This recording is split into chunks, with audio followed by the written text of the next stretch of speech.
Welcome to the Bringing the Human Back to Human Resources podcast. I'm Traci Chernoff, and I've spent my entire professional career in HR. Each week, we'll explore the delicate balance between people and business with the aim to reconnect the two and create meaningful outcomes. Listen in as I share my own experiences, challenge the status quo, and chat with guests from various industries about our mission to bring the human back to human resources. Hi, everyone. Welcome back to the Bringing the Human Back to Human Resources podcast. Thank you so much for being here for another week. This is the last episode of our layoff series. Actually, technically, our layoff series is over. But this episode kind of just like wraps everything up.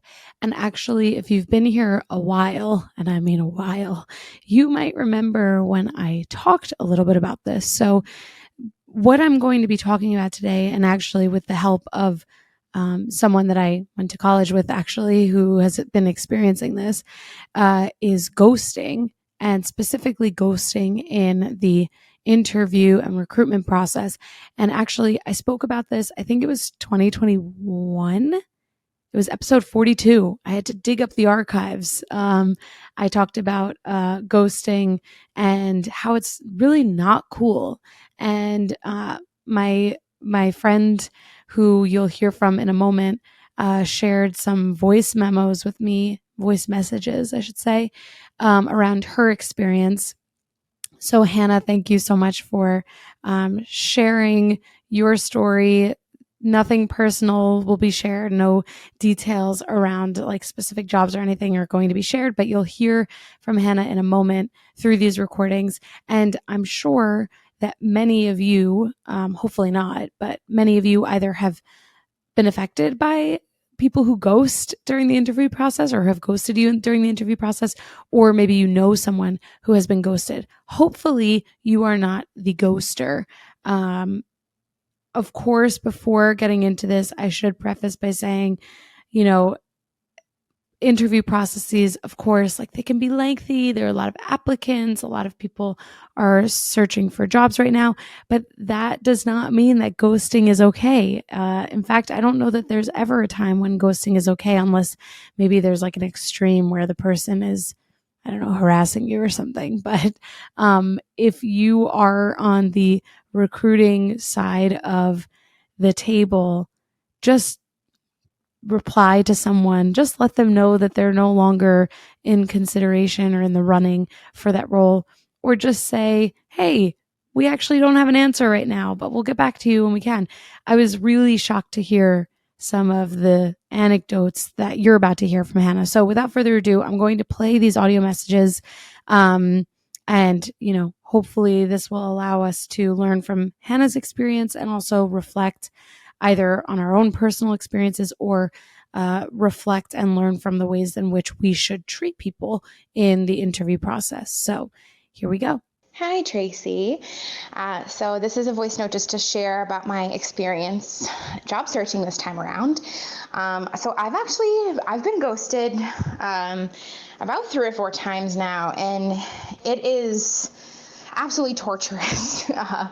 My ghostings have generally been either after the first interview or after the final interview. So I'll tell you a little bit about these experiences so you can share with your listeners. And we need to bring the human back to recruiting, frankly. It's been pretty dehumanizing to go through this recruiting process.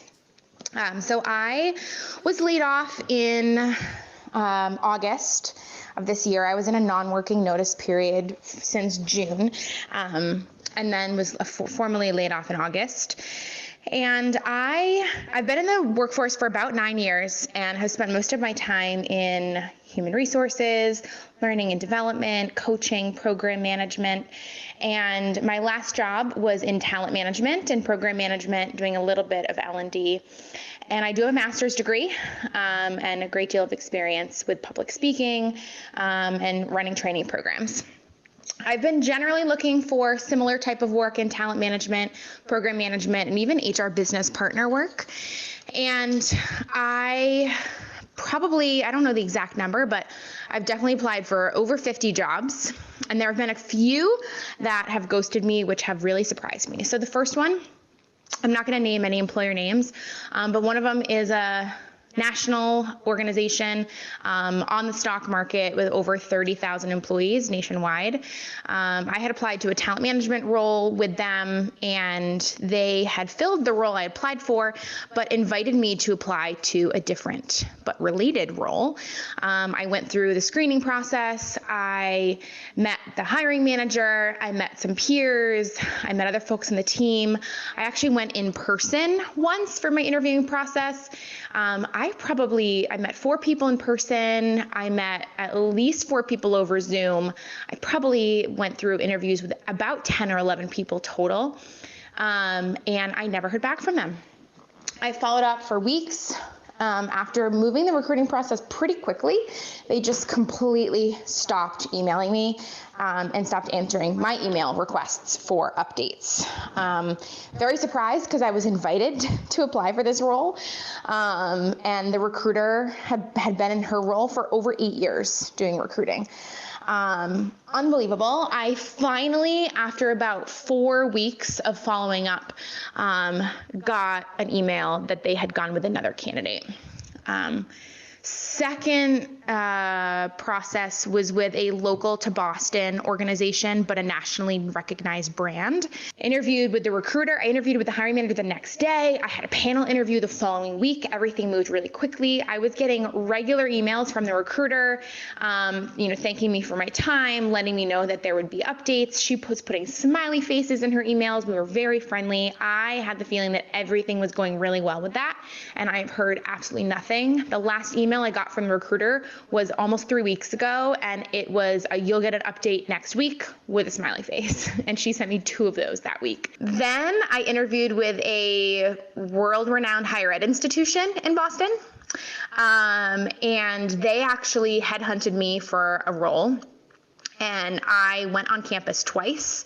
I met the whole team. I met the executive director of a program. I met so many peers, again, probably interviewed with 8 to 10 people.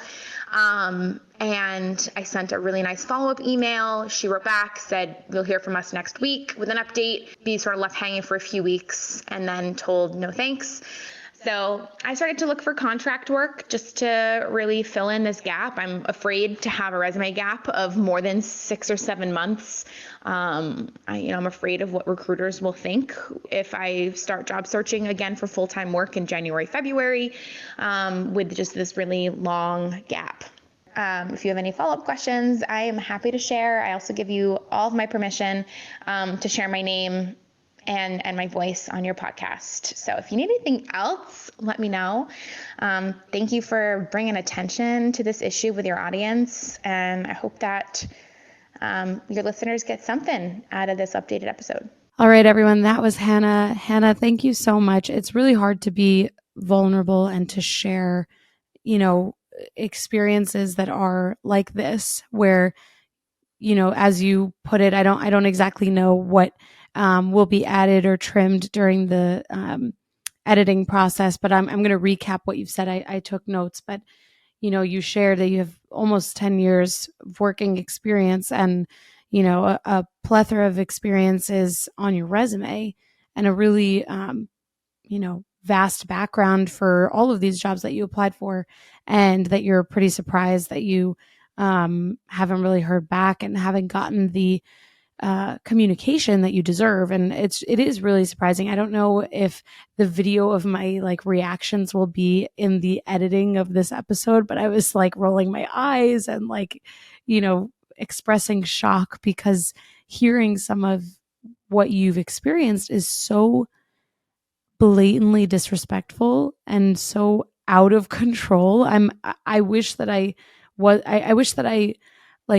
had a good answer for you as to why something like that could happen, but I don't think there's a good answer, especially I have the luxury of knowing you personally, and I know that you do not deserve to be ghosted, and you're not, some crazy applicant that isn't going to do an amazing job. So I really don't understand why you've been experiencing this, but I do, just before getting into the recap of things, I do think, there are listeners out there who are going to hear your sentiments, hear your anecdotes and your experience, and they're going to really appreciate it. And so I appreciate your vulnerability and your openness to sharing, and I'm sure that many of the listeners do as well. So just to recap what Hannah shared, of course, she shared her background and that she's applied for over 50 jobs in the HR, L&D, coaching, talent management, HRBP, program management space. And obviously that allows for like a lot of reach, right? With her background and her experience, that allows her to be, not super tied to one specific focus, which is great. That should help in securing more interviews, more opportunities, which, of course, as we heard from Hannah, she had a number of interviews. This is not a situation where it sounds like, the resume needs a ton of work because you're not getting interviews. I mean, she's getting those first interviews, which sometimes are the hardest ones to get, because your resume has to have the relevant information. It has to be readable. It has to, go through all of those things that I talked about in a recent episode about the do's and don'ts of resumes. And it's a little shocking to me that she's gone through all of these interviews. And it's like toward the end of the interview process that she's not hearing back. That is like totally asinine. But anyway, let's recap. So Hannah shared with us 3 to 4 examples here. The first is that, she met the team in person, around 10 or 11 people that she actually met through the interview process, which is a lot. A lot of the times that I was like rolling my eyes in this listening back to the voice notes is just the absolute like shock that these processes are so long and that there's so much time that Hannah has dedicated to a job and an application process, or interview process, I should say, where then she doesn't even get the satisfaction of a reply. It's not even satisfaction, but the decency. It's human decency, as she just texted me last night. And I totally agree. And so she was in the final process for that role. And then after following up because she was ghosted, she finally got an email back after 4 weeks. That is totally unacceptable. Like, I could maybe reason 2 weeks, maybe. But 4 weeks, that's out of control. Like, the reason why I say 2 weeks is because maybe someone's on vacation. Maybe someone, has something come up. Maybe there's like an issue on the team. Maybe there's a reorg internally that slows processes down. But 4 weeks, I've never heard of that happening. The second example that Hannah shared with us is that she was actually referred to the position. So Hannah, before I even forget, have you or can you ask the person who referred you to follow up with these bozos? No offense, but they're bozos at this point to me if they're not even responding to you. Because I think in this example, you said that they didn't even respond.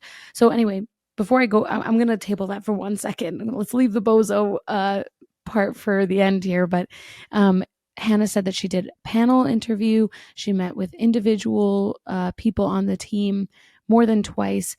She was getting regular emails. I believe that this was the example where she was getting smiley faces in those emails. That is extremely misleading if at the end of the process there was no intention on bringing Hannah on. Super misleading. Leave the smiley faces out unless there's a very good reason to use them.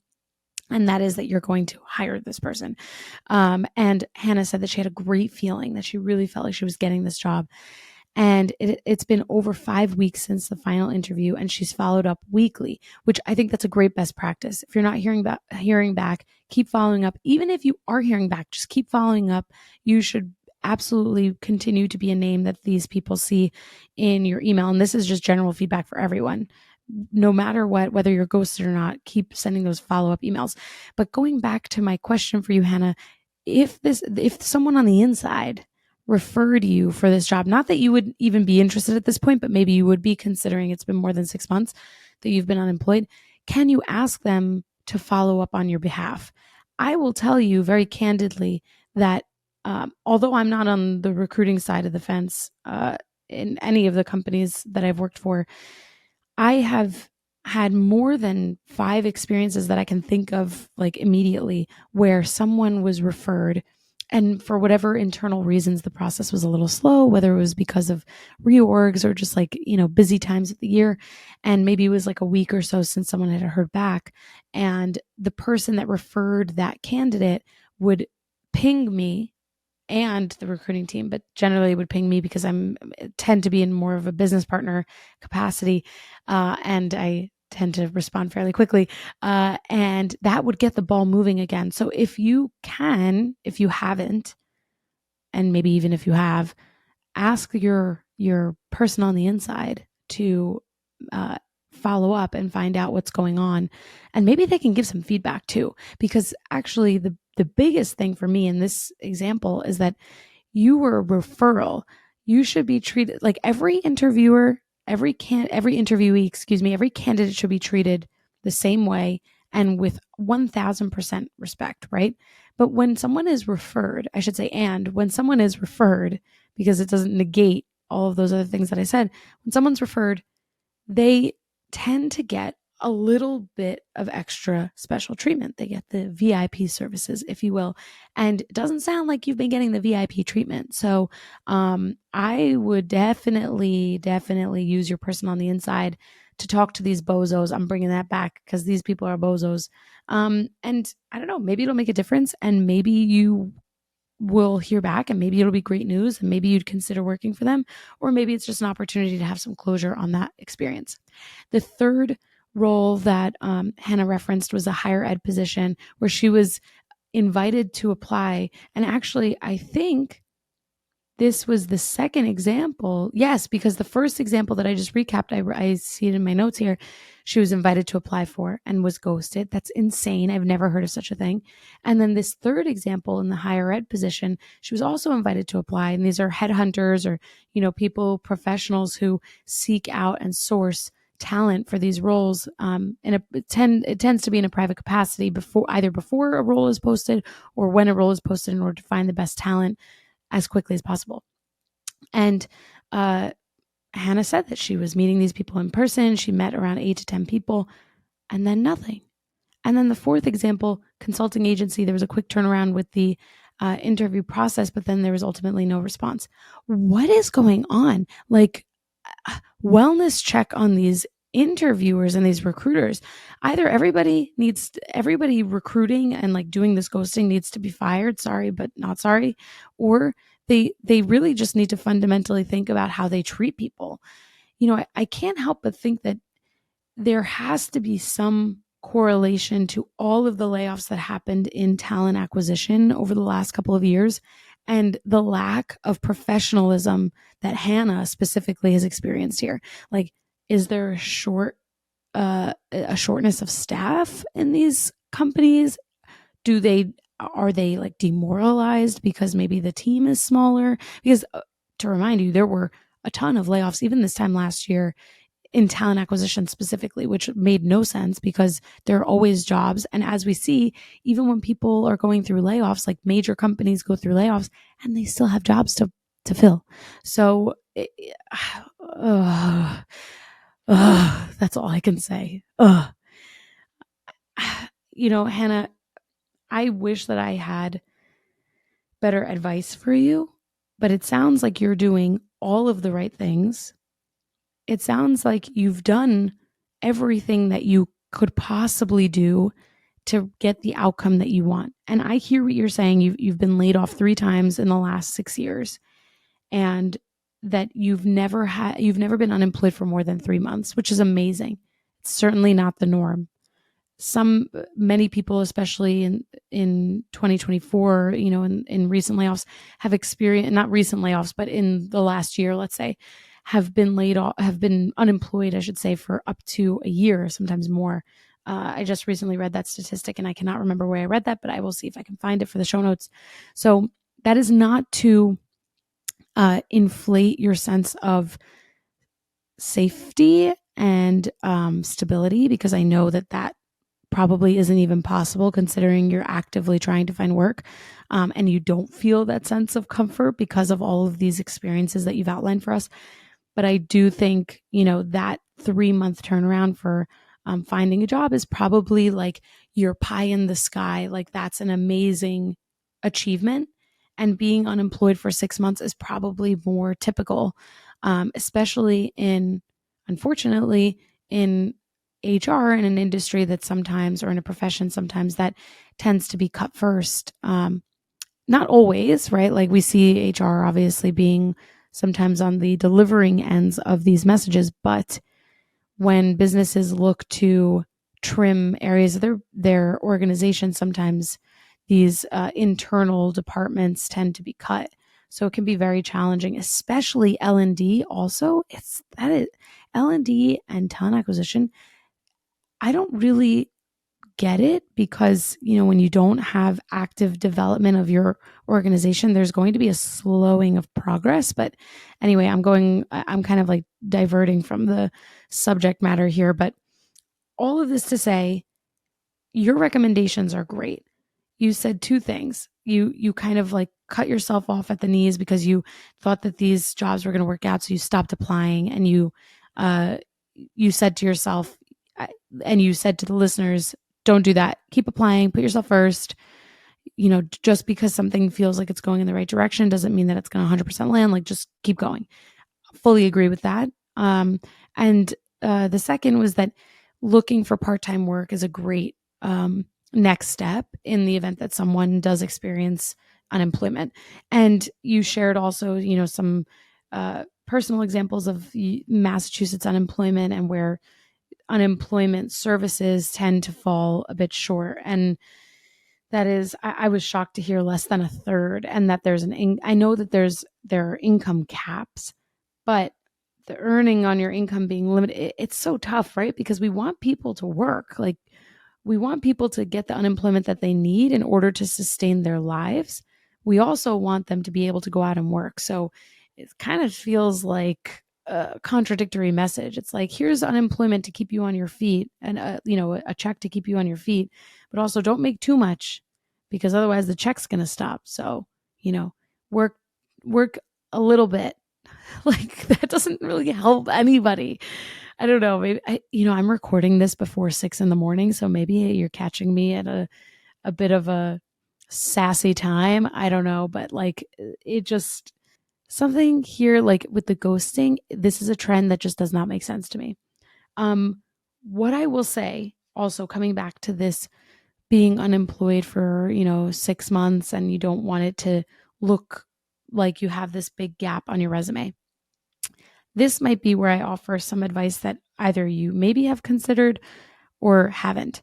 And I would say, worry less about that. Find the right thing.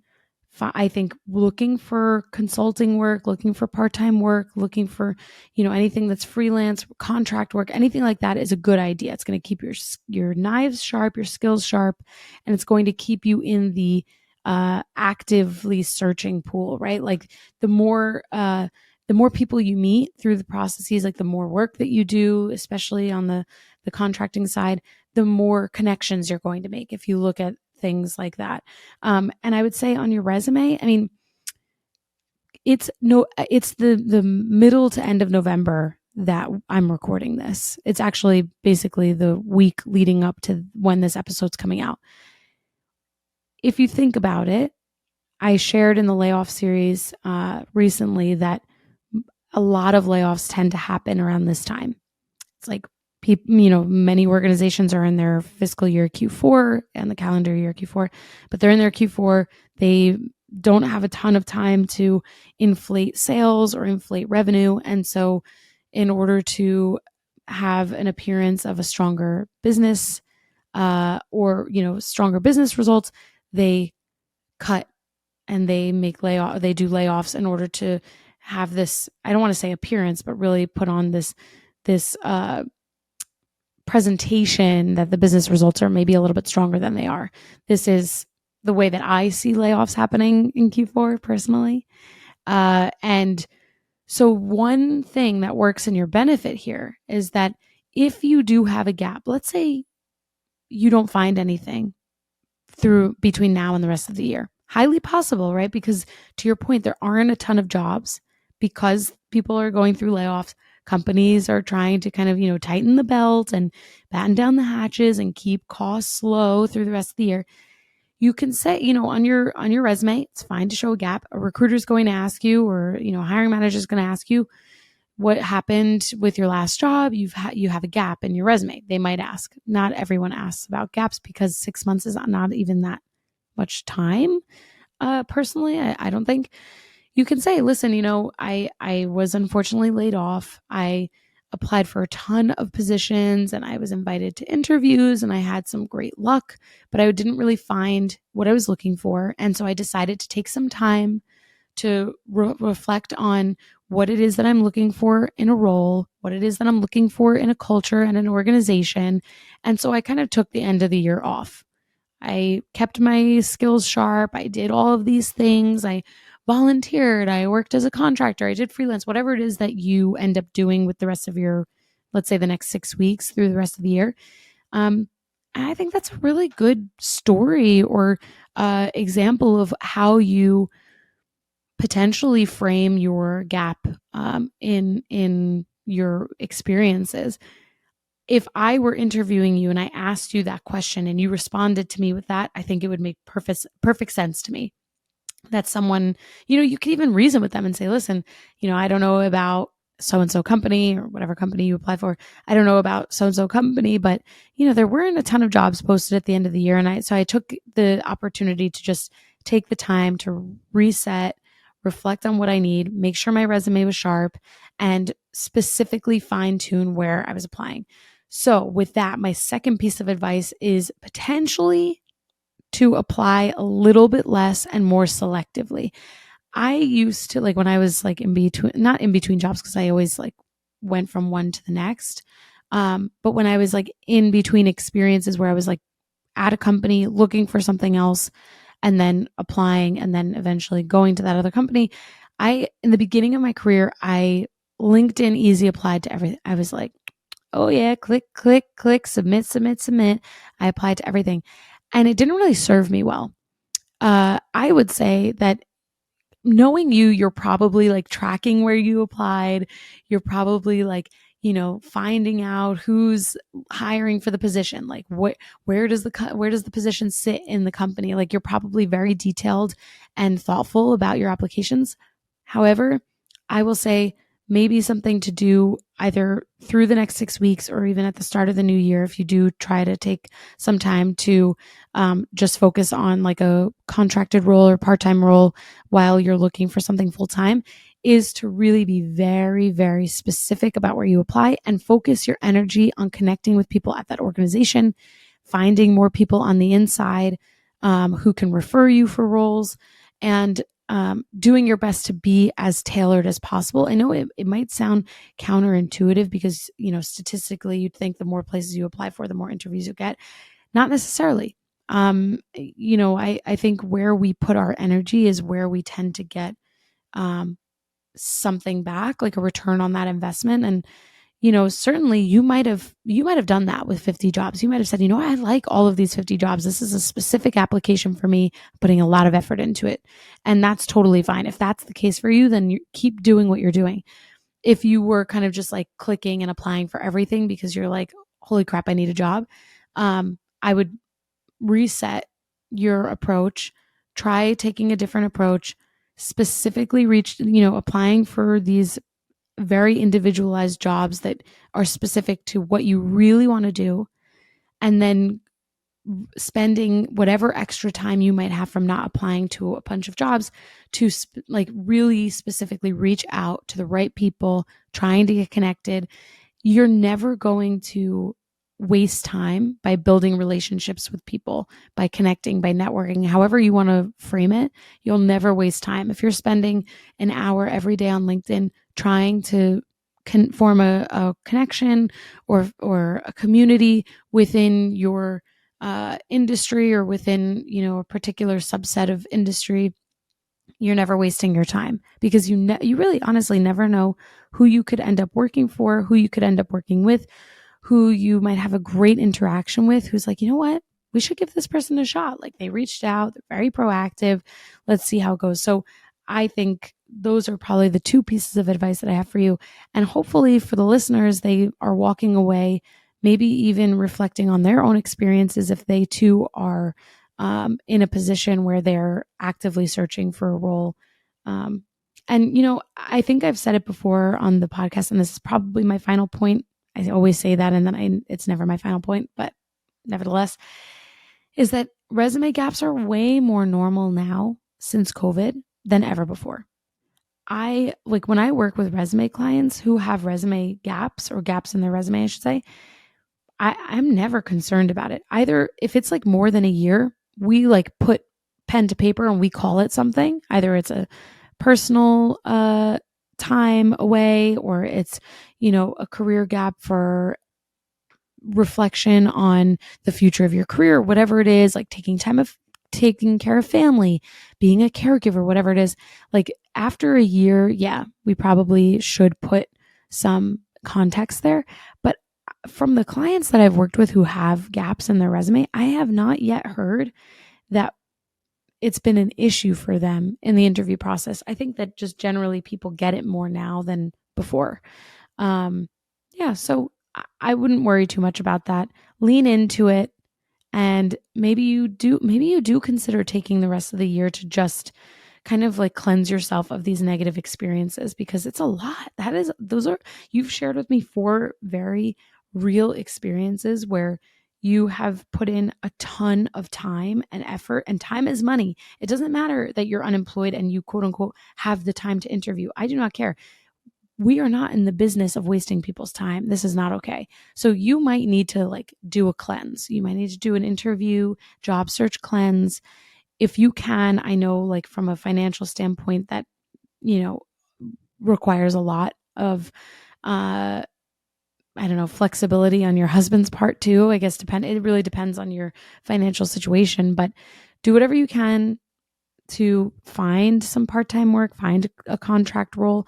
But otherwise, I would definitely cleanse myself, if I were you, of the interview process, of the job search. Maybe take a few weeks to just not apply to anything. Have someone take a look at your resume. I'm happy to take a look at it, by the way. If you want just second eyes, you probably have already done that knowing you.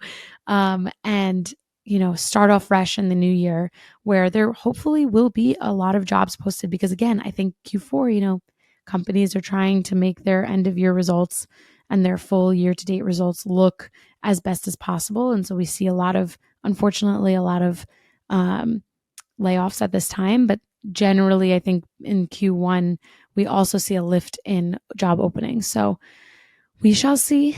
Keep me posted, and hopefully this has helped you in some way.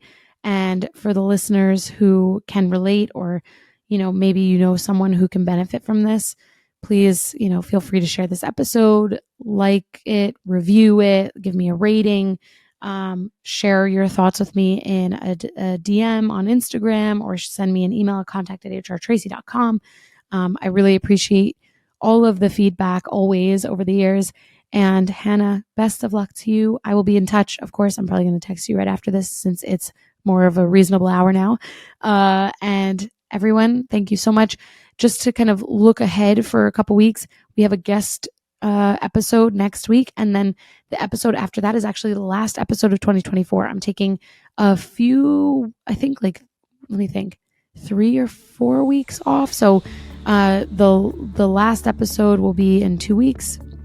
And the first episode of 2025 will be January 7th, I think it is. So not that first week, but the second week. So lots to look forward to. And again, Hannah, best of luck. And to all of those listeners out there who maybe are in the same situation, keep your heads up. It will all work out. I know it's easy for me to say on this side of the fence, but just trust me on this. It will all work out. I know it. Thank you so much. Have a wonderful rest of your week. Hey, just before you go, don't forget to subscribe to this show so that you are the first to hear when an episode drops each week. And maybe leave a 5-star review and a comment about how much you loved this episode. Plus, if you have someone in mind who would really enjoy this episode, make sure you share it with them. Thank you so much for tuning in, and I'll see you next week.